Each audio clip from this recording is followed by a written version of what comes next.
The skill challenge is finally here.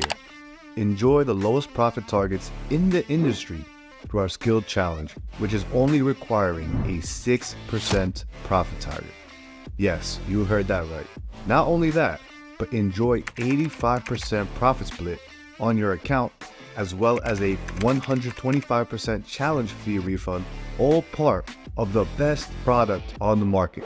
You get to choose your drawdown between 8 to 10% through our toggle option. So choose how much drawdown you'd like. Take advantage of the skill challenge today. All right, welcome back, everybody. This is Trader Roundup, where highly tuned, like-minded traders come together to become 1% better each and every day. This is a special stream. It's the inaugural Trader Roundup sponsored by Skilled Funded Traders. And we got none other than the Euro Trader,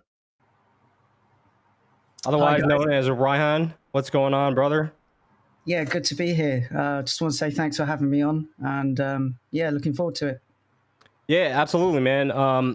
So I don't really know a whole lot about you, but I did watch your podcast with, I think it was Albert Burgess, right? Or was it Bespoke? It was with Mads, with BFP. Yeah. Bespoke. Yeah. Yeah, so maybe, if the audience doesn't know who you are, maybe just give a brief background and how you got into trading. Yeah, so I actually got into trading about 20 years ago. So I was 17 years old. I'm 37 now. It was through my uncle. His friend started trading, and he introduced him to it. So we used to go around his house, and he'd be showing us like his MACD and his latest indicator that he was using to trade. And then my uncle opened up a CFD account, and we shared it. I think he funded it with about $2,000. And then I was hooked from there onwards. Just loved it, like the potential freedom it could give you financially. And so I was at college at the time, and then, I just practiced, learned the basics, like technical stuff like that, for the next 5 years. Did uni, did degree in economics, and then my master's in investment and finance. And then at 22 years old, I said to my parents I didn't want to get a job. I wanted to just work for myself, and started trading personal account. Blew up loads of times. So that was 2008, and then after 2 years, in 2010, I took out a £10,000 loan, turned it into £3 million within like a few months. But we can go into that after if you want. I'm just giving a brief background because I talk about my history for hours. Lost everything, went into debt, was just doing the same thing over and over again, didn't learn my mistakes, had no risk management. I had like good entries, but didn't know how to manage my trades, didn't have any discipline. And then, it just messes you up after you make so much money. You're just trying to do the same thing again. And that was me for about 5, 6, 7 years. Until I realized, okay, I have to sort my shit out because I borrowed from everyone, my parents, my friends, like my girlfriend had lent me money, and I just kept blowing it, and I wasn't learning, because my perception of reality had been warped by making that quick money. But did you find that like detrimental to your learning curve, I guess? Because 100%. I can imagine like you probably had that huge win and then over time kind of just slowly gave it back, or did you give it all back like rather quickly? No, I gave it back within about 2-3 months. Oh, wow. Yeah, so because I was just adding on the way up. I just added so much leverage on the way up, and I was in S&P 5. I was in positions S&P 500, euro dollar, cable. I think that was it. And I'd built up the 10 grand to about 200 grand, and then I thought, fuck it, I'm gonna risk like almost the whole account, and I went in £10,000 a point on the S&P 500. It was on the day Ben Bernanke was speaking at Jackson Hole, Wyoming, and so I had my setup. I went in £10,000 a point, and it just flew. I had my targets, but because I was adding on the way up, as soon as there was a retracement, it just slowly wiped me out. That was a massive. Like to this day, there's not a day that goes by where I don't think about though. That shaped me as a trader essentially. So yeah, there was a lot of trauma associated with it emotionally, and yeah, I've been through a lot, man. But fast forward to say, let's say 2017, I thought, okay, need to get my shit together, and just worked on strategy and risk management, discipline, risking like 1%. Started exploring Elliott Wave. I was already using Fibonacci, so then yeah, just introduced Elliott Wave, and then realized that the markets did move in structures, but I just found it too subjective. So then, yeah, that's what basically got me to my strategy that I'm using today. And yeah, I knew I had something to share with the world, and then I started Twitter in February 2021, and then started like my community in a few months later. And it's just a free community where I just engage with traders every day. And then yeah, got into the prop space in May. I used to think it was a scam. I We saw all. as I saw these people that were getting funded in my own community. I was like, okay, what's going on? And then I was seeing all these people on Twitter getting all these payouts. So I was like, okay, well, if they can do it, then I should be able to do it. Because up until what, May, June, July this year, I've always traded just personal capital. So yeah, got into the prop space in May, started my challenges, and then here we are like 4 months later. Did really well, passed every challenge first time, which I'm really proud of. It's not, it's not the case now. Now I've lost a few funded accounts, but I passed every challenge that I did, and I got like 700k funded, and I got like 2 free payouts with every single firm. Mhm. Yeah, so you're net positive. Oh yeah, massively. I think what I want to like convey to the viewers is that like I was trading for 8 years before I even touched a funded account. And for you was probably even longer. Like you've been in Yeah. the game for a long time. Yeah.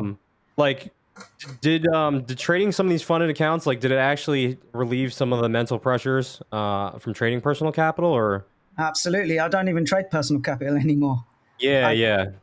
So I say to people, like, the actual rules that are in place on with prop firms actually made me a better trader. I'm more disciplined, because like, no, I never had those those benchmarks like 5% in a day. I never gave myself them. Mm-hmm. If you hit 5%, then like stop trading or whatever.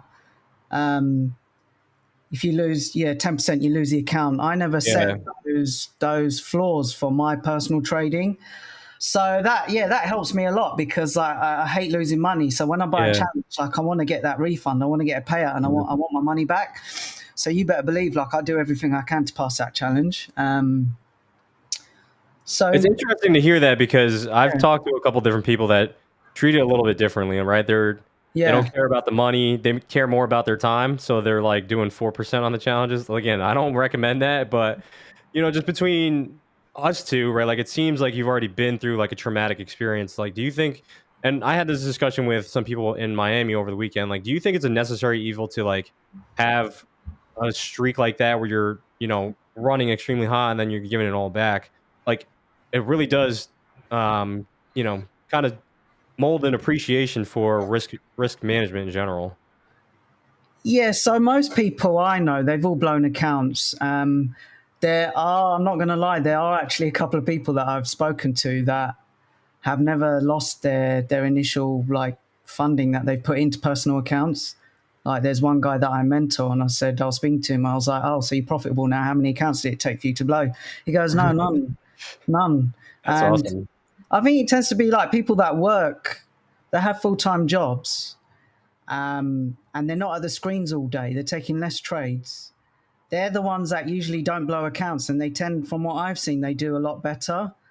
But I do know people, like a lot of people, they do YOLO trades on their challenges. I don't. So I trade my challenges and my funded accounts exactly the same. I'm like you. I think I just risk more. I think you risk about 0.5% a trade, don't you? Yeah, I'll do like 0.25%. I'm just really? trying to get more and more capital, but like with everything going on, I don't know, like maybe it's okay to risk a little bit more, but I prefer doing like 0.25% as like a feeler position, and then if the setup looks really good, then I'll start scaling into it, and start managing my stops more aggressively. So what do you go up to in terms of max percentage then? I would say open exposure. Like if I don't move my stops, probably 0.5%. Yeah, so you're very risk averse compared to me. Mhm. Like I risk 2% a trade, Yeah, which is yeah. quite recently. I've lost a few accounts, by the way. Full disclosure, I have lost about half my funding, but it's to me it's not a big deal because I passed every challenge first time. I made like $100,000 in 2 months. So like I've just spent another 5-6 grand. I was just telling Umar Yeah. today, actually, you know, FX. I was chatting Yeah, to him. yeah.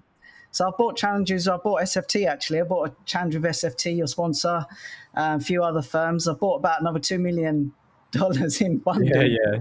So I think it's That's about the thing is like if you're doing 1% on that, right? yeah. Like that's a lot of money. You know, it's like 20,000. Well, at least $20,000 per trade. That's a lot of money. You know, like you only really need to hit on a couple of those, and you're honestly set for a good time. You know, a good while. Yeah, so like, obviously you're a lot more experienced than me in the funding space. So I was actually thinking about probably adapting to trade a bit more like you. So increase capital, but just don't risk so much. Or there's a few ways you can do it. Maybe just Mm. trade half the accounts instead of having everything connected. Because I've got all my accounts connected on Traders Connect, my live account. Yeah, So yeah. once I place a trade, it places that same trader across all my funded Yep. accounts because I only trade EURUSD, so I'm placing the same trade every single account. So if I Yeah, have like same five here. losses, yeah, if I have 5 losses in a row, I lose 10%. I've blown the account. So Yeah. I've had the worst run I can remember in years, which Hmm. is it was unexpected for me. Even though I know August is a shit month to trade, I thought, okay, I'm prepared for it. I've done all my studying. I know August and December are shit every year Hmm. because like the first half of August, I did amazing. Oh And yeah, then to be honest, like the summer months this year were like some of my best months ever. yeah, Which is same. interesting. I guess the thing is, you never know like when the market conditions are going to be good. You just have to accept the risk, right? Like every day we step into the markets, we're accepting risk when we put on that trade.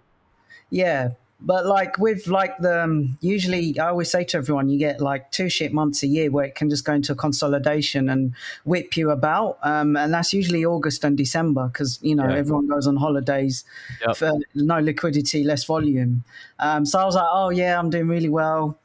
I've had my best August ever. I'd actually had my best month ever out of the whole in like this year. It was my biggest month, and then the last 6 trades. I've lost. I've just been losing like every single trade. Yeah. So yeah, I've lost like over $1 million in funding. So that's why I've just bought a load of new challenges. Mm. So that was making me think about you, and I was like, okay, so you can make like the way I trade because I have like a decent win rate. I'm rarely going to get 5-6 losses in a row. So I don't Right. mind 2% of trading, getting those high payouts, and then just lose them. If you lose them, you lose them, and then Yeah, just yeah. buy them again. See, Obviously, Umzi, it's interesting you bring that up because Umzi like kind of manages it differently. Like he trades all his accounts like differently. Like yeah. he'll take a trade on one account, and then I think same thing with like Omar and Paladin. They were talking about that. Like let's say if you have $1 million in accounts, right, and they're all 200K accounts, right? You could just take a trade on the one account. Now you have 4 other ones. If you take that loss, then you could just move over to the other ones. I mean, there's a bunch of ways that you can manage it. I guess it really depends on what you're trying to do, right? I don't know. Yeah, For me, like having all my accounts connected and I'm just doing conservative risk across all of them. But it's like there's a fine balance now because there's some uncertainty in the industry, at least for maybe US clients. So there's a balance, I think one of the CEOs I was talking to was like worried that all these traders are going to try and do a bank run on all the firms, but like the numbers are still going to end up being that like 95% of people are going to fail at even trying to do something like that. So it really depends, I guess. yeah. Like I saw, I think the first. So I've only seen 2 of your shows. The first one was when you had Creedy Trades and Andrew NFX on, Mhm. and then the second one was with Umar. And I remember Andrew was saying like, I think he trades one, then he moves on to the next. Yeah. Then he makes a percent or two, then he moves on to the next. But for me, like that would only work. Like I'm greedy, man. I want to make money. So like if I was trading like 200K account, making Yeah, so two that was the grand, thing. That was the thing for me too. Is like if I'm and with the trade copier, it's like if you're gonna win on one account, why don't you just yeah, try and win on all the accounts, right? yeah, But yeah, you yeah. just got to be mindful of the drawdown because you could blow all the challenges, all at once. Yeah, no, you're right. You're right. So that's why it's got me thinking now.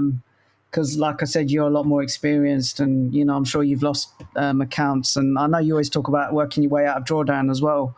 But like some of mine have gone quite deep into drawdown, and I'm thinking, do I just get Yeah. rid of the account and just start again? Right. But I mean, the But thing then, is, like, you have the experience too, right? It's just I guess I have the experience of like losing half my capital, and I just know that it is stressful, right?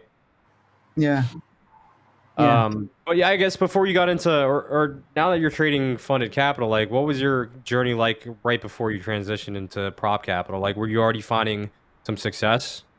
Yeah, so it was just the limitations was the capital in my personal account because I live on my own, so I like pay all my own bills. I'm not married yet, planning a wedding at the moment, so Nice, inshallah, that's congrats.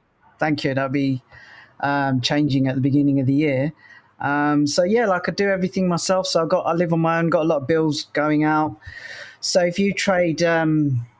Like if you're paying your rent and stuff and you're withdrawing that, that's a lot of pressure when you have no other income streams. So even if you are making like a few percent a month or whatever it may be, like I was just taking it all out just to pay my rent and like buy my groceries. So I couldn't really grow the account. Mm. And I didn't want to do what I did like, 2010 and start Yeah, growing accounts, taking that right. kind of silly risk, right? So that's why I started my trading room, and then I started building that up through Twitter, and then yeah, like prop. I say to everyone, like prop funding for me was a godsend. Yeah, If it same wasn't for here. that, yeah, if it wasn't for prop, like I wouldn't be planning a wedding right now. Mhm. I wouldn't be able to have like a nice wedding, and I've just bought an engagement ring, so it's changed my life. And I always say to everyone, if capital's your like what's limiting you, but you've got everything else set, like I did, like I had a strategy that worked, and I do all my journaling. I've got my journals going back like to 2019. All my charts are labeled up 4 years, 5 years, and I know what my probability is on each of those structures because I trade structures. The only limiting factor was capital, but because of all the money I'd lost in the past, like I didn't want to borrow money again, so I was just trying to do it the organic way. Yeah. But Yeah, yeah, I guess when your back is up against the wall like that, you kind of have to find a way to make it work. I kind of felt like I was in that same position as well. yeah, Like I was giving myself, one more chance to become like a professional trader, and I think prop was again like same for me. Like it helped me have those rigid risk parameters in place because I never had that with my personal accounts. exactly. Um, and you got to just really take it slow. Yeah, yeah. I mean, for me, it was like it was very fast. Like I've documented it on my Twitter. Whoever follows me will know. And I posted a tweet showing how much I made in 7 weeks. So I think that just proves that it was just the capital that was the limiting factor because Right. I passed all my challenges. I got funded, and I've had like 2, 3 payouts on each one before I lost any of them. Made $100,000. So I'm just looking to do the same again now. And obviously, I've had Mm. 6 losses, 5, 6 losses in a row now. I've journaled those. I've made some adjustments. That's another thing when it comes back to trading. Like I'm always learning. That's why I love this game. 'Cause every day's different. I hate Yeah. monotony. That's why I could never do a 9 to 5. Mhm. So yeah, I every kind of day's experienced that too, where like I hit a ceiling at my job, and I was trying to get more work, but like it felt like I was kind of running in place. Not only that, but like my income. I mean, the average increase in your salary is like, yeah, yeah, it's minuscule. You're like barely keeping up with rising cost of living inflation. and stuff. Yeah, Yeah. yeah. It's like my girlfriend works, or like let's take anyone. What in UK average salary is about 30K a year. Mhm. You're going to work 2 years before you get a promotion, and they might increase you to 35K. I Yeah. mean, Yeah. I can't Exactly. get out of bed for that. I can't. Like, I can't have a boss. I hate answering to people. And I've always been like that. And I think I get that from my dad because my dad's always worked for himself. He left Bangladesh when he was like 17, went against the grain. All his brothers, sisters, all educated. They're all doctors and like professionals. And then he left after at That's like interesting. I'm yeah. experiencing that now. Like all my cousins and stuff have like PhDs and Oh yeah, I've seen his. master's degrees and stuff like that. And I was kind of just like a college dropout, really. But I always had trading. Like trading for me was probably the most interesting path for me to take that allowed me to have a limitless ceiling on my income essentially. Yeah, so yeah, like you can't make as much money as you can working for someone as you can for yourself. You're always going to have that ceiling when you work for someone. And so I took inspiration from my dad. I just don't work in the restaurant trade. My dad owns a restaurant, but I just did it through trading. And like they were always, when I was losing, they were always like, "You need to get a job. You need to get a job, or you need to come and run the restaurant. You need to go." And I was like, "I don't want to say yes sir, no sir to people Yeah. like my dad did for 30. Yeah, he makes really good money, he owns his own restaurant, but people that are born in England to immigrants, we don't want to say yes sir, no sir. You know, Yeah. I don't want to be working on my weekends. I want to have a social life, and so yeah, it was that. That's something I noticed too. Like I went to Greece recently, and where I went, it was just a remote island, and a lot of it was just a local economy, and all these people just seem so much happier than working the corporate lifestyle and doing whatever 50, 60, 70 hour weeks. Like it's a struggle, and I guess as far as prop trading goes, like for me, it was never able to work out because, and I don't see it still working out unless it's like a necessity. Like, yeah, I could probably grow that personal capital eventually, but the problem with personal capital versus prop is like when you take a loss on your personal capital, like it's negatively affecting your net worth, right? Like Yeah. you're not getting that money back. You've taken a loss and it's impacting you negatively, and it weighs on you differently than if you're funded at a prop firm and you've already gotten a refund, right? Essentially, if you've gotten the refund, right, like you could 5% risk the next trade. But I have heard like some firms limiting some traders. But so like I'm gonna bring in our good friend Rodrigo. You've met him. Yeah. You know, he's big on mindset. Yes. And our friend Kit's in here too. So like going into the mindset, like what was your I guess what was the mindset that kept you going in trading? Because like I'm sure most people would see that level of wealth like just evaporate and be like, all right, maybe this is not for me, So yeah, or did it like kind of push you like I know this is possible, right? And now I'm just gonna keep sticking with it and grow organically. yeah. So because I'd done it once, so it wasn't just the once. Like before that, I'd had success, but I would always lose the money. So I knew I could make money. It was just the risk management and the discipline and the patience. Until you have all of those covered, you're never going to make it. And yeah, you're going to make money. You're going to go up. You're going to go down. You're going to go up. You're going to go down. And if you zoom out, you're just going to be like a straight line, or you're going to be negative, right? So yeah, I'm really stubborn, by the way. I'm very determined. I've always been really ambitious, and I've always wanted to be just financially free. So I always went against what my parents said when they were saying, okay, you need to call it a day, get a job now, do this, do that. I was like, no, I'm going to make it. If I work on my risk management, I can make it. So yeah, it was just stubbornness. In terms of mindset, it's just the will to succeed, just that drive. Like no one was going to stop me. I say now, I will trade till I'm an old man, till I can't any longer trade. Yeah. You'd have to kill me to stop me trading, because The beauty of it is like as long as you're cognizant and you have your motor skills, like it's like you were saying, it's like a never-ending puzzle. Like every time I feel like I've leveled up, there's always another level to achieve, and not only just monetarily, like mentally and physically. Like every time I've leveled up, there's always something new to try and achieve. Yeah, like it's the best job in the world. Where else can you make this much money potentially? Work from wherever you want and be free and not answer to anyone. Yeah, you can run businesses and make millions, but like in trading, all you need is an internet connection. That's the only cost. I would say you need a little bit more than that, though. Your mental A little health. more, a little more than the internet connection. Yeah, in terms of financial cost, it's just obviously your capital to trade, but like you just need an internet connection, and it's a one-man band, isn't it? You're not part of a team or anything like that. I mean, to make this sort of money doing anything else, you usually have to be part of a team, right, and have employees. Yeah. There's something that you said recently on Twitter, and it's just it hit a chord. Yeah. So you said whenever I had a bad run in the markets or something went wrong, with Yeah. my trading, I always found solace in my journal. Yes. So what is your journal process, and how has that helped with your mindset, with your mental edge? So yeah, Rodrigo, my journal is literally what turned me from a losing trader to a winning trader.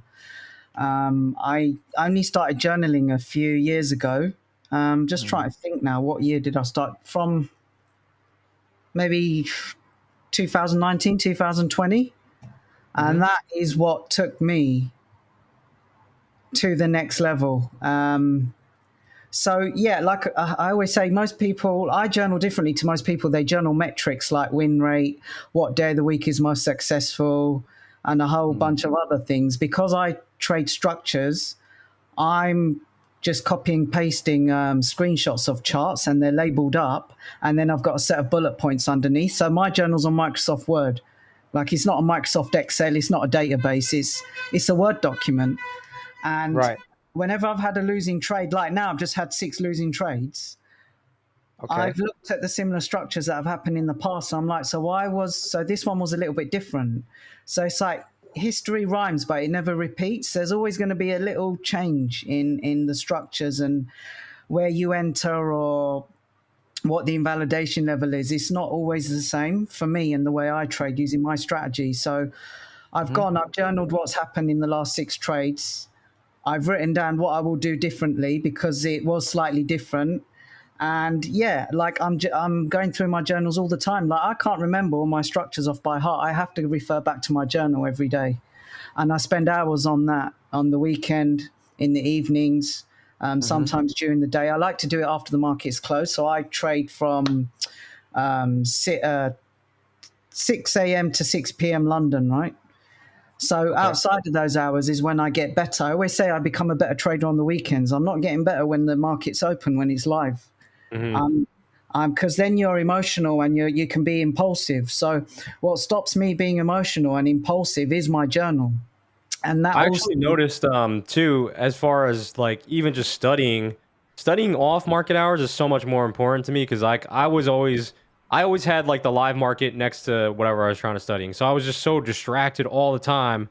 It's like I'm trying to pay attention to this video over here, but I'm also trying to watch the quotes, and it's like I can't do both at the same time. It's very taxing, honestly, to try and do that at the same time. So like studying off market hours, I mean, with the forex market, it's really like you got to put that time in on the weekends, essentially.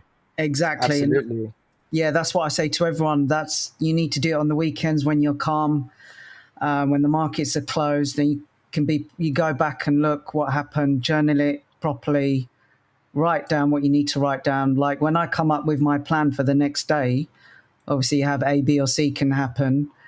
And then I'm ready in the morning. If I do it in the morning when the market's opened, like, I'm going to be all over the place. I'm going to be nervous. I'm going to be anxious, and I don't like being anxious. And the only way I can get rid of that anxiety is through my journal. So yeah, Rodrigo, my journal was a game changer for me, and I still add to it and I still improve it, and it's just an ongoing piece of work. So yeah, I've literally just been amending it recently, adding to it, and that's what transformed me. Like, this year's been my best year ever, and Mashallah, that's great, brother. That's really good to hear. And yeah, the thing about the journal, it literally becomes your second brain, yes, and you need all of the brain power as possible when you're trading, because you need to have those higher level cognitives and motor skills. You need to have that pattern recognition, not only in your conscious mind, mm, but your subconscious mind too. That supercomputer that we all have,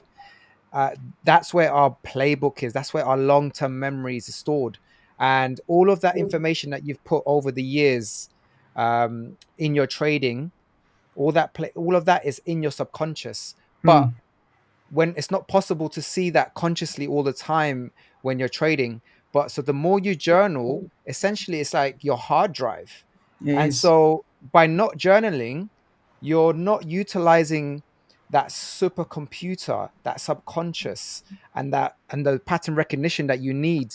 So when you're trading and you're in flow, there's no thinking, you're just doing, and you have that intuition where you know exactly what you're doing. It's almost like automated, and I love that state. It's absolutely amazing. And how would you do you know once you've reached that state? Hey, mi amor, when you're in flow and you're and yeah, when you reach that flow state, Yeah. my little one, she's like, she knows I'm streaming. That's funny. So yeah, my question is like, Yeah. that point at which you're in flow, when intuition kicks in, how does that look like for you? Yeah, so firstly, I just want to say I totally agree with you when you're talking about like your hard drive. I think I said on a tweet recently, like I've updated my software now and I'm ready to go again. But sorry, what was your question? So like when you reach that flow state in Yeah. your trading, what does that actually look like for you when you're at peak performance, and you're just flowing really well with your execution? Yeah, so like the foundation is so let's say I'm going to get ready. I'm going to prepare for some trades tomorrow. The night before, I will be going through my journal to look at the same structure that is occurring in my journal. So I go to that particular document. I would study every single structure that's occurred going back to 2019. So my journaling's going back to 2019. So like I have my own pattern. So let's say we've got like a 1, 2, 3, 4, 5 pattern on the 4-hour chart. I will go back and look at where the entry is, how to enter. Once it breaks, which trend line do I get in? Where's the invalidation? Where's my first targets? That's the main thing. And then I'm just prepared. But there's a lot of stuff outside of trading that helps me as well, which you'll be able to appreciate, Rodrigo. I think you, Kyle, as well, because you're big into fitness and health. So for me, like mentally, I need that balance. So I have to, I can't be at the screens all day. If I'm just watching the charts all day, I start getting anxious. I'll start to get depressed. I start feeling shit. So I need to get out. I go to the gym. That's why I was running a little bit late. I just made it on time for the audio test and video test because I was at the gym and I was getting a haircut. Just smartening up for this and for Sunday. Yeah, you're looking fresh, brother. You're looking good. Huge before. So yeah, I need routine. Basically, is what I'm trying to say. Without routine, everything just for me it falls apart really quickly, and my girlfriend sees it. So I struggle with sleep still. That's the one thing I'm talking about to you, Rodrigo. That's a big, really important thing. If I had good sleep, I'd be on fire because to be able to do what I do with 3-4 hours sleep, if I get 5 hours sleep a night, I've had a good night's sleep. But actually, I was looking into it, and they say insomnia is related to trauma. And I always say my trauma is what happened to me in 2010, and that's when I stopped sleeping. Wow. When I lost all that money. It's been 13 years. Even now, I'm doing well. I'm comfortable. I still struggle to sleep. So in the subconscious, it's still there in the back of my mind. Yeah. But yeah, so is that something that you journal about often? Because for me, I've only, I guess, recently started journaling, and it sounds like you've only recently started journaling as well. What is that difference like? I guess going from, because everybody tells you to journal, you got to journal, and people that I'm teaching and stuff, they don't journal, and it's until they really want to make a difference is when they start journaling. So I actually don't journal my emotions, or I don't track my sleep or my food or anything like that. I live pretty consistently anyway. So I know if I tinker something what has affected me. So in terms of journaling, it is just literally the charts. So that's why I say as soon as other things start changing, everything starts falling out of whack pretty quickly. So, I get anxious as well. If I'm not prepared, I have to be really prepared for everything, or I get anxiety. If I haven't gone to the gym, I start feeling depressed. If I don't see my girlfriend, I start getting down. And then if you're not keeping yourself busy with other things, then that's when I start thinking, because my mind works at 100 miles an hour. I think that's one of the reasons why I don't sleep. At night, I'm just thinking about all sorts. So that's something I'm working on still. Yeah. But yeah, in terms of journaling, it is just charts. Yeah. Yeah. What I love about everything you just said, it's the mind is so powerful that if it's if you allow it just to do whatever it wants, it goes wild, right? Yeah. It's a beast, right? But if you have a structured routine and you're consistent with it, you Mm. begin to tame that beast, and no longer do you become a victim of the mind and its impulses, but you turn it into a weapon. You weaponize the mind, and like you said, if you're not completing your routines and habits, spending time with your loved ones, going to the gym, it's you go out of whack, and then that your mind becomes very impulsive. It feels low, and you become your worst self. So it's crucial to recognize these patterns, just like we recognize patterns on the charts.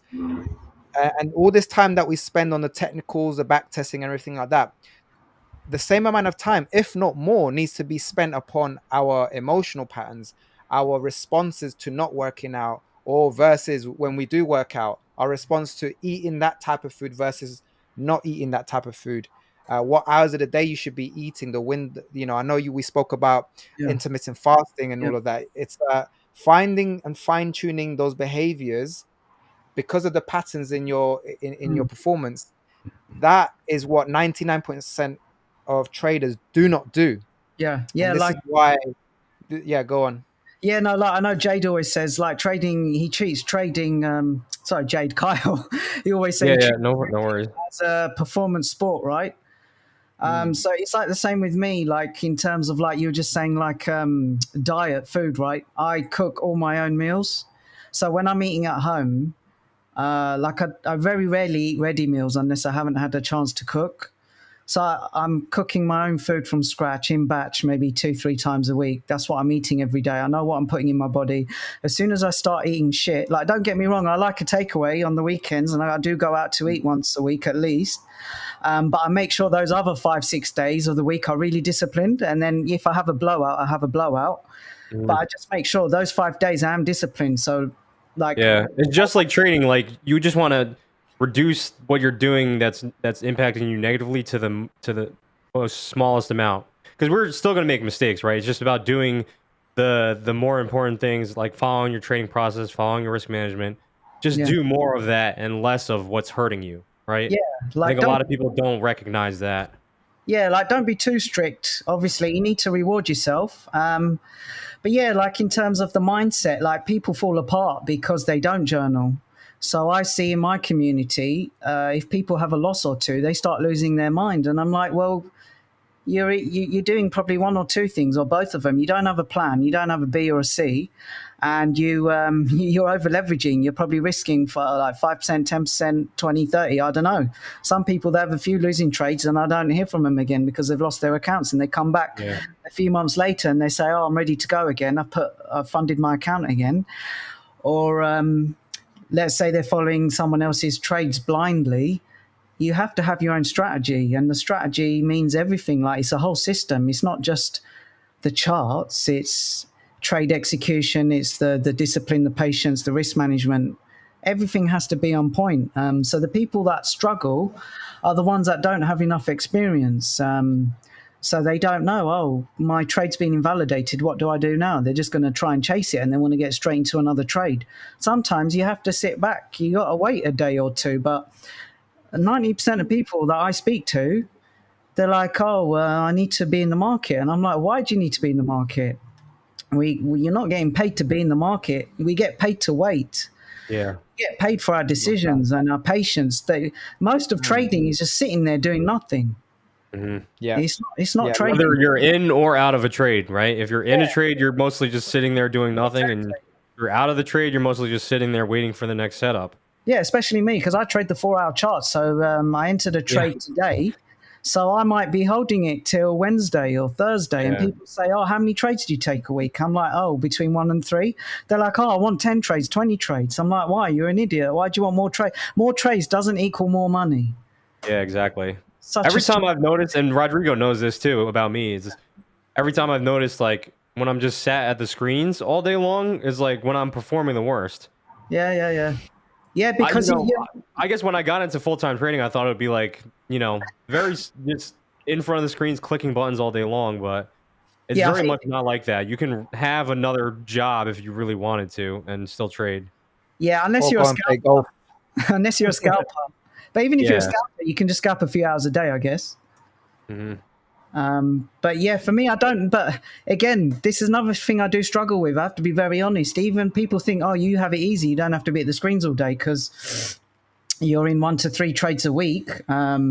And you trade the 4 hours. That's why, like, a lot of people come to me for mentoring because they have full-time jobs, and they're like, "Oh, I don't want to be at the screens all day." But even I struggle not to look at my charts, my trades. Like at night, all the time, I'll get my phone out and I look at my trades, how they're doing. Even though I know that's not participation hours for me, I'm not going to enter a trade at that time. So, like, I have to say to myself, like, Ryhan, why are you still looking at your trades? So, look, Every trader struggles with something, to be honest. Like, Yeah. I just had like a pretty sideways week this week, and just mentally, it's just a battle. Like, I haven't like blown up or anything, but just mentally, you're just battling yourself all the time, and that's what like the best traders can do. They know how to at least battle their inner demons, but then don't let them make their decisions for them. Yeah, Right? like Because a you lot. could easily go and take 3 losses in the next trade, risk 3%. It's just That's I exactly know what that's gonna so, hurt me. yeah, that's exactly what I was about to say. So I've got a student who I think he's doing a challenge, and he's almost lost the account, and he was like, "Oh, I think he went in like double what he normally goes in terms of size, but that's the worst thing you can do. Mhm. Like, it is tempting, and we've all been there, we've all done it. I've done it, but I trade exactly the same way. Usually, when I'm in drawdown, I trade the exact same way as when I'm in profit. So it doesn't matter if you go 2, 3, 4, 5% down. Trade the same way and give it the time. But like I say, you need to give it the time. Most people fail because they don't give it the time. It's as simple as that. They're not patient. They want to get Yeah. rich quick. They want to get rich I also quick. don't. I also think they don't have enough self-awareness to really recognize like what's holding them back. Yeah, no, I Like, I agree think with the you. top traders probably. I mean, in my opinion, every top trader that I've met is like so self-aware of what they're doing. Yeah, They know when they're punting in, they're taking a shit trade. Like they'll say it to you, but yeah. most people that are struggling with trading, they'll take a shit trade and try and give you an excuse for why it's a good trade. Yeah. They'll start blaming Right. the markets and saying it's controlled by an algorithm or this and that. Yeah. You don't know, man.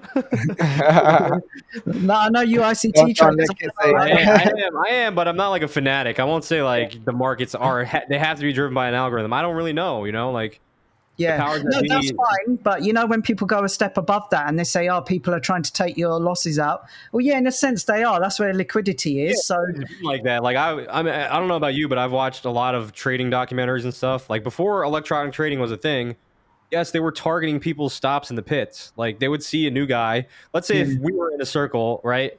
And then this new guy just comes into our circle and just he wants to put some money down. It's the same thing that happens in like high stakes poker. Like a lot of those poker players and stuff, they'll just gang up on that one person. It's the same thing, right? Like they are running out your stops, but yeah. But I'm just saying, like forex market, right? It's $1 trillion daily market. They are not Yeah. targeting you. They don't give a fuck about you, right? They don't care about you. So that's the point I was making. But what you're saying is completely right. Yeah, they will they will take out liquidity though, but there's Yeah. more than just your stops there. They're not Exactly. they're not individually targeting Kyle or Ryhan, right? Like Exactly. Exactly. Yeah, unless you're IPTA. So I've got another really interesting tweet from you. It says it been flat as a pancake recently. After taking profits on a huge long, I've no desire to Yeah. give any of it back. When you're looking to force a trade that isn't there, that's when you start losing it all. And I know that roller coaster ride, it doesn't ever end well. So what does that look like? I mean, making that decision, especially after a strong performance, like being able to stop yourself from continuing, how do you actually do that in practice as a trader? Yeah, easier said than done, I guess. So yeah, like I've just been burned so many times in the past.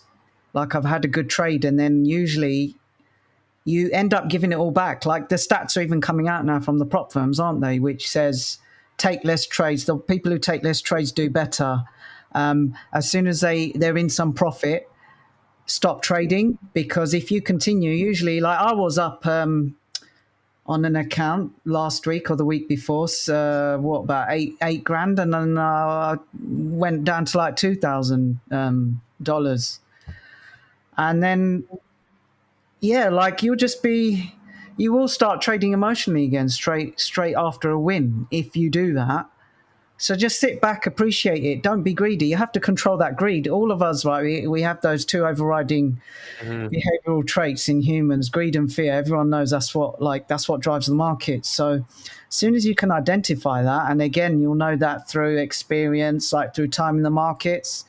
That's a big one. Like a lot of people that I speak to, they've been trading months or a year, 2 years, 3 years. I always say to people, like, you need 10 years in the market. Like, I'm just being honest with you. Like, I'm not, like, it took me 10 years. That doesn't mean it will take you 10 years. It might take you 5 years if you get like a mentor and you do everything right. There are some prop traders that are like really young, 18, 19, 20, that I see been trading 2 years, 3 years, but we don't know if they're going to last or if they can continue that. But props to them, they're doing really well. Like I wish I was that good, but I think there's a lot more information available now, which is allowing people to become successful a lot quicker. When I was trading from 2008, there was no Twitter. I don't think there was YouTube. Maybe YouTube had just like started. Barely though. Like I just had this conversation with Pasquale, who's like made like $2.5 million from props, but it was the same, very similar. Like all we had was a forex factory, to be honest, and even on forex factory, it was just the pace of learning was so much slower because people would just put a post up and then you wouldn't hear from them again. You know, like there was no chat room really. Nobody was chatting about the markets. There was just a single post. You know, you would see it later on in the day. There was no videos, right? Like YouTube was mostly just, I think, music and some other stuff. Like it's only been recent, I think, there's more and more information on the markets that's coming available online. So, like, what was your experience with that? Like coming up through 2008, like and seeing all this, you know. So I actually was in a trading room, believe it or not. I managed to find one. So it's just some guy had a website. He was like a certified technical analyst. There's a few qualifications in the US you can do. So he was qualified. So that's where I learned like all the basics of, you know, double tops, double bottoms, wedges. Like they don't work, but back then I didn't know any better. So that's what I was learning. And then, 2008, I actually did join a trading room. So he is the guy that actually got me into fib. So he used to have a live stream every day, believe it or not. It was eminiaddict.com, a guy called David Halsey. And he would just trade the E-minis. So like 6E, I think that's the Euro USD, is called 6E. Yeah, Euro futures, I think. Yeah, so euro, dollar, pound, dollar, and he'd go through all the charts every day, and then he'd have his chart open, S&P 500, and he had like a chat box like what we have on here, basically like what we have here right now, but you could just see his chart all day. And I used to pay $30 a month for that, and I was with him from 2008 to about 2012, 4 years. So that's where my love of Fibonacci comes from, but I needed to combine it with other things. So he was like my mentor, if you like, and what got me interested in fibs. So I did manage to seek out some stuff, but there was no ICT then. I don't trade ICT personally, but like most people, they've got experience with it. Like people that I speak to, they all know. Like I don't even know what an FVG is. I just know what it stands for, fair value gap. That's the extent of my ICT. I mean, I think even having the access to somebody like live, and even if they are trading just retail, like moving averages and stuff, at least they can walk you through their process and stuff live, and then you can actually see them what they're doing. But like what people underestimate is like, you can have a system, but you're still gonna lack in other areas. Like there's, again, like what you brought up, it takes like at least 5 years. I would say at least I would say 5 years, to be honest, because how do you learn one thing in a specific year? Like you can't master everything in 1 year. There's no way. Like how are you mastering a technical system and then mastering like fundamentals and then mastering psychology and then mastering risk management all in 1 year? Like it's very unrealistic, you know, like for me, it took a long time. Yeah, and then there's trade execution, which is like a whole nother topic. Yeah. So yeah, like most of the people that I know are going to be successful, they come to me and they say, Ryhan, I know this is going to take me a few years. Yeah. And I know they're going to be successful because they're in it for the long term. The ones that want to get, like we said, get rich quick, or they think they can learn for 3 months, 6 months, or a year, it's not going to happen. And you never hear from them again. They disappear. It does, like, look at any profession. Like, it's cliche now, but everyone knows to be a doctor, an engineer, any high performing skill, whether you're an athlete, a footballer, you start from a kid and then you become a professional, like when you're 17, 18, 19 years old after 10 years. Like they say, what, it takes 7 years to master something, or 10,000 hours? I don't know, but... Yeah, 10,000 hours. Yeah, so why do you think you're going to do it in less than that? Like I always say to everyone, I've spent thousands and thousands of hours on the charts. I've got thousands and thousands of hours of screen time. Without that screen time, and without trading live money too, you can't just trade demo or virtual accounts. Because I know people that are great on demo, and then they trade live funds and they shit a brick. They can't hit the buy or the sell button. They're scared. They're shaking. So you need to be able to trade live money as well, which is what I started doing that pretty much straight away, which is why I think I was able to get to where I did, yet where I am. It did take a long time though, but that's because, you know, what happened, and I was just mentally, I was messed up from it for many years. I want to show you guys something. Yeah. So here, let's see if it comes up on the screen. You can make it full screen if you want. Oh, yeah. There we go. So what are we looking at? So these are, so I actually didn't do this. So someone in my private trading room who's a subscriber, he went through all my trades that I post. He's actually done, I think this is the latest. Yes, this is 2023 from January. And he went through, so obviously every green is, so they're all closed trades. So the values represent pips. Obviously green is plus, red is a loss. I need to update it actually because I've had probably another 3 losses. So I need to update that September column. So yeah, these are the number of pips I've made each month. So January 449, February I lost, 59, March I made 238, and then underneath obviously he's just added it up. So yeah, look, 1,706 pips. Like that was like double what I had last year. That's a lot, man. That's a lot. And that's just euro. That's just euro, and that's why I say I'm the best trader this year I've ever been. And that's because of my journaling. From going back to 2019, working on those journals, working on trade execution, being confident in my strategy, that is what was able to produce those results you can see on the screen. That's amazing. So, yeah, thank you. And what this shows is that not one trade makes a difference. It's actually accumulated. It's actually you got to think about the entire process and not judge yourself by just one trade or one day or 1 week. It's actually this is a marathon. This is an entire journey. And as long as you're consistent with your process and you focus on the present moment, on the present opportunity and signal, you don't need to worry about the future. You don't need to worry about the past because the edge will take care of itself. And this is just proof of that. So yeah, and I only have confidence in my edge because it's back tested. I know the results. And like there's people that will come in the room and they'll do a free trial. I'll have a couple of losses and they don't sign up. They leave because they're expecting 100% win rate. So I just want to say to anyone, if you're expecting 100% win rate, as you can see, I've got nowhere near 100% win rate here. But look how I'm up. So you have to zoom out. You can go up and down, but if you zoom out, it's a trend from left to right going up gradually over time. So yeah, I don't think a lot of people don't take their equity curve as serious as they should, right? Because like if you look at some even some of the people on the leaderboard, if you look at their equity curves, you're like, oh my god, if I was giving this person money to manage, like there's no way I would let them manage my money. That's the thing.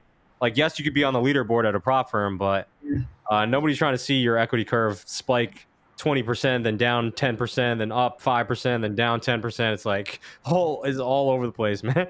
Yeah, you're just going to be a one-hit wonder. You're going to make some money, and then you're going to lose the funded account. So there's a lot of people, they may be showing payouts, but you don't know how much they've spent on challenges. Yeah. It's mentally taxing to try and trade like high stakes like that all the time. Yeah, I did that for too many years. Those days are behind me. Yeah. I think you kind of have to go through it. Like I was saying, like the necessary evil. I think most people come in and they want to hit it out of the park. And I would say a very small minority of people take it very seriously, like you were just saying, how they give themselves a realistic expectation of how long this might take. Those people probably set themselves up for way more success than this person that's trying to come to the markets and just get rich quick. Yeah, but then there's another side to that as well. Like I know a lot of traders, they talk the talk, but they'll give all the psychology and say, oh, if you've had a loss, be patient, step back, do this, do that. But then they're not applying it to their own trading. Like that was me as well. Yeah. I knew what I needed. Same here. Yeah, same here. I knew exactly what I needed to do, what to change, but I didn't because I wanted to get rich quick. Yeah. That was like, I mean, I really had to take a harsh reality check and look at myself in the mirror and say, like, do I want to become a trader or not? Like, I have to put in the work. I have to start journaling. I have to start managing my risk better. And I have to start taking things seriously, you know? Yeah, I agree. Well, this has been great. I think we're going to do some Q&A. There's a ton of people in the chat. So if you guys got a question for Ryhan, shoot it off in the chat. I don't know if Rodrigo pinned any. No, I'm in as a guest. I couldn't come into the studio because I don't know why. But so, guys, yeah, if you got any questions regarding Ryhan's strategy, psychology, if you got any questions for myself or Kyle, go ahead and put that in there, and then we'll start answering and start picking out because we haven't made a note of any other questions. Yeah, it's live. Brown's is asking if this is live. Yeah, this is live. So this is your opportunity, guys, to pick our brains, ask those questions, keep it relevant, of course. I don't know if we talked about this. It said, what strategies do you use? So I just have one strategy. It's kind of hard to explain. So I always say to people, like, you won't see my strategy on YouTube, on the internet, in books. It's completely bespoke to me. It's based on 4-hour candlesticks. So I've come up with my own labeling system. It's a swing trading strategy. So it's a 4-hour swing trading strategy based on candlestick structure, Fibonacci. When I say Fibonacci, it's extensions for targets and also Fibonacci retracements. And I have different structures that are it's an objective strategy. So it's completely rules-based. That's why I didn't like Elliott Wave, because it's just too subjective. So it's a completely rules-based strategy based on candlestick structure, essentially, combined with Fibonacci. Nice. So where do you see yourself in 5 years? Good question. I think probably following on your path, Kyle, like institutional funding, capital. I've just started building my track record now. So I just started with Darwin X. Nice. Darwin X Zero. So I'm looking to build my track record there. Hopefully gain some capital, private capital.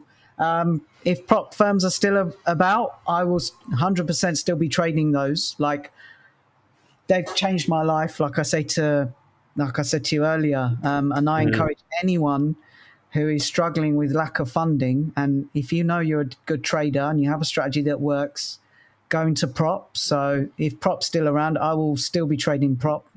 Yeah, same here. And like what people should realize too is when you go institutional, they're not giving you like 80% profit splits or 90% profit splits. You know, they're giving you less.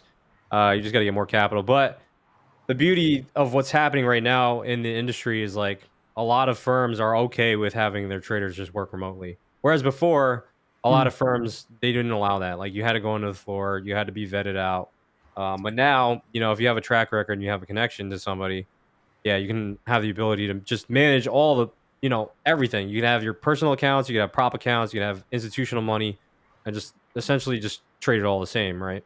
Yeah, like you just reminded me actually, like when after I made the 3 million, I applied to some prop firms, like, And these were real firms. There was no online funding firms then. I'm talking Yeah. proper proprietary trading desks. And they just laughed me out the building. Like I sent them my trading statements and they said, we need to see a 3-year track record. Yeah. Where else, like now, retail traders, you can get an account within a day. You can have 100, 200K, 400K. It is the golden age of retail trading. Whoever is trading now, trust me, you've never had it so good. So yeah, they said you need a 3-year track record, and they said don't send your statements, but I wouldn't do that if I were you. So I didn't apply. I didn't try that ever again, and I just continued personal funding. But yeah, I want to get private capital. Obviously, you get 15% profit split, but it's all about just getting like as much AUM as you can, right? 10 million, 20, 30 million, whatever it may be. And then, you know, you can make some serious money with like 2-3% a month. Yeah, exactly. So yeah. This person's asking, do you have another source of income other than trading? Yeah, so that's so once I had my strategy down, I started Twitter in February 2021 with the aim of like eventually monetizing my audience. So yeah, like just over a year ago, I think it was May 2022, I started like my private trading room. And that's just taken off. So I could comfortably live off just the income I'm making from that. Actually, it's doing very well.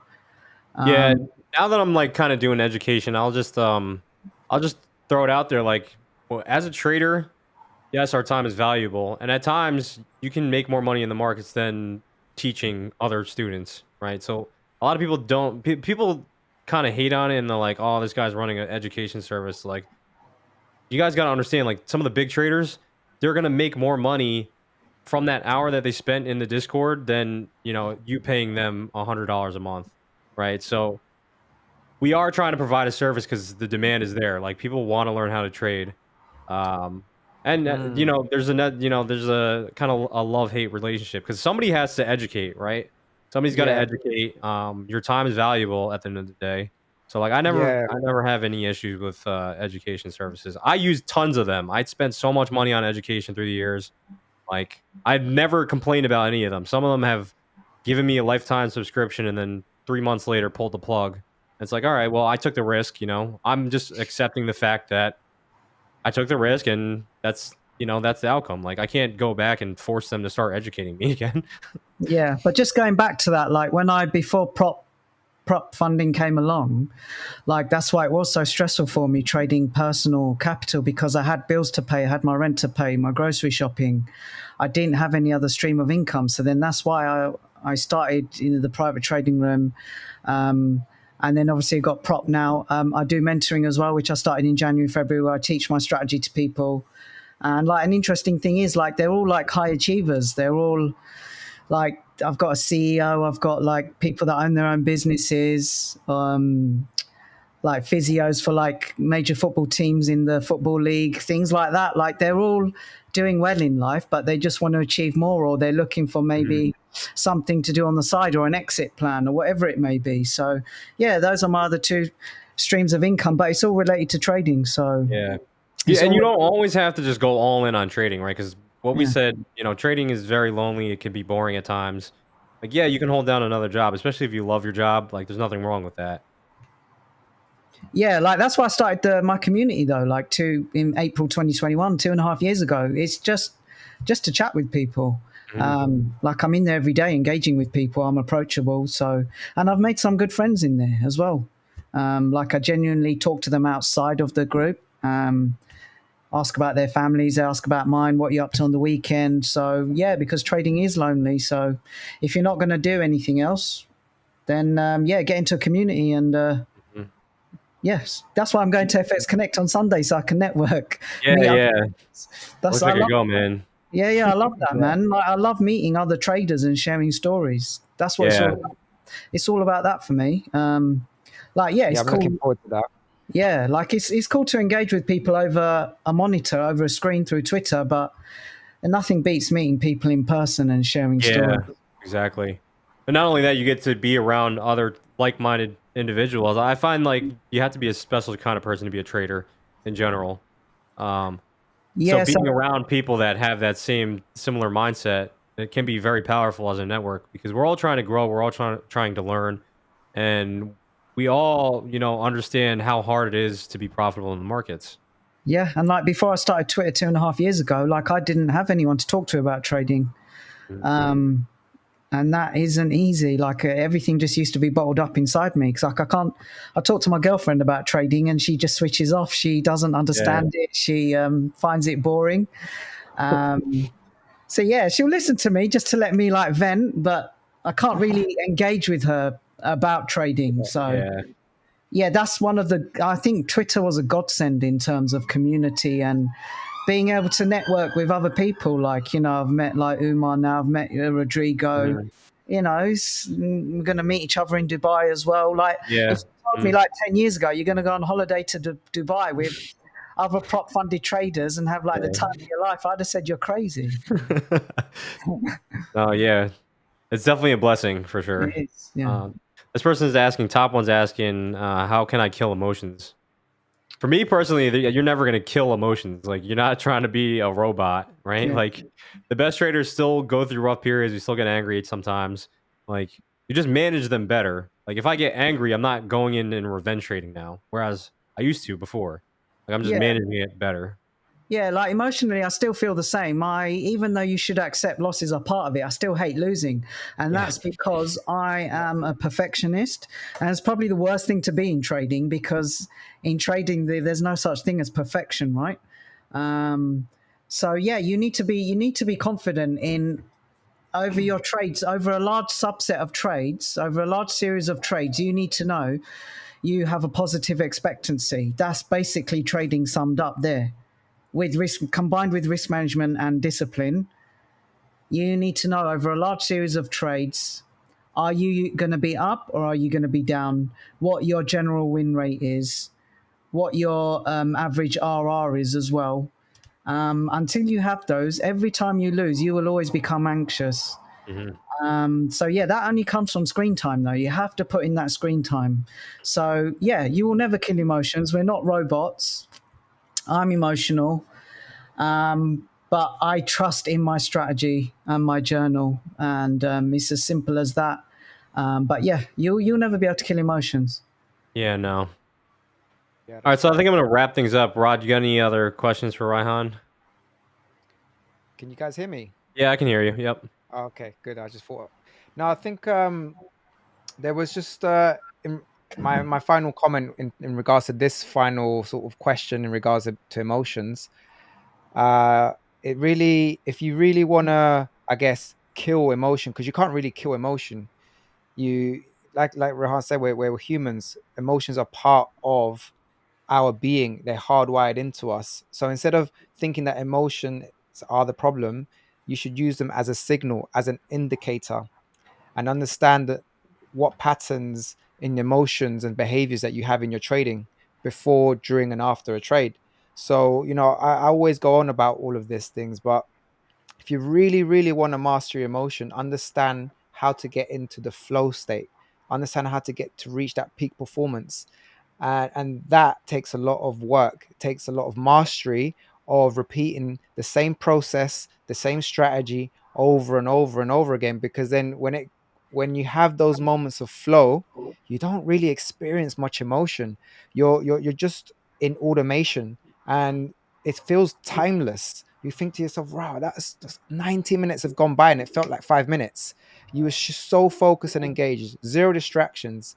That's really how you can, when you know that you've reached a high elite level of trading, when you can do that and consistently, wins, losses, break evens, it's about that process. So that would be sort of my final comment on that. And um, in terms of like everything that's been discussed so far, I think this is one of the best podcasts so far that we've done Mhm. on Funded Fridays.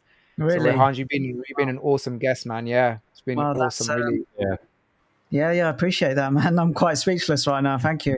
There's Um, not too many people that have the story that you have, so. yeah, that just comes with time, though, doesn't it? Mhm. Most of the traders I see doing the interviews are like early 20s, mid 20s. So Mhm. but yeah, just coming back to like what you were saying about the flow state, Rodrigo. I remember you showed me like you get your students to they have a report card and they track everything. So maybe I need to hire you for coaching. Yeah. You know, my door's always open. So yeah, we can always have that discussion. Um, and yeah, before we wrap things, I want to thank everyone that's joined in. The comments, the questions, the love, the support, the likes. You guys have been great. And again, this is live, so you know, Mhm. it's really appreciate everyone's time and support Yeah, on Trade Ryhan, Roundup. we'll meet you in Dubai in a couple weeks actually. So Yeah, Yes. looking forward to meeting you there. Thanks for coming on.